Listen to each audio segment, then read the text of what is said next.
À Nantes, cette PME s'est lancée dans la course au printemps dernier. Si son vaccin s'avère efficace, les premières doses sont prévues pour la fin de l'année. Donc on aura les résultats des quantifications, je pense, dans la journée ou plus tard demain matin. Good, super.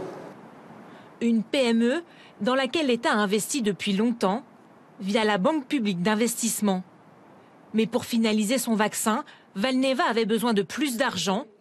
Et cette fois, l'offre la plus intéressante est venue du Royaume-Uni.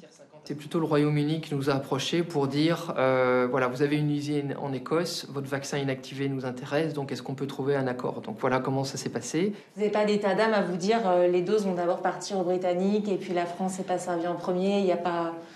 Ben, à partir du moment, et c'est le cas pour tous les industriels, à partir du moment où il y a un État ou un organisme international qui prend le risque, tout le risque sur vous, forcément, vous avez des engagements contractuels vis-à-vis de ce pays ou cet organisme international. C'est tout à fait logique.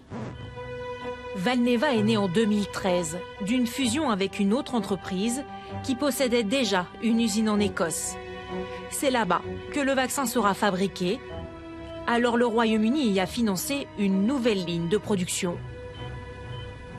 Je suis à Livingstone, dans le laboratoire de Valneva, une incroyable société de biotechnologie où il crée une centaine d'emplois très qualifiés. Au passage, un joli coup politique pour le Premier ministre brexiteur, Boris Johnson. Pourquoi cette aide n'est-elle pas venue de France ?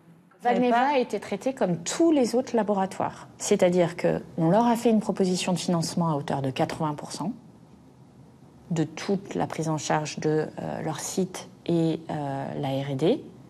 Et ils ont fait un choix différent, considérant qu'il était plus efficace de partir d'un site qui existait. Et par ailleurs, on a passé des précommandes auprès de Valneva. En l'occurrence, qui vous choisissent ou vous comprenez leur choix?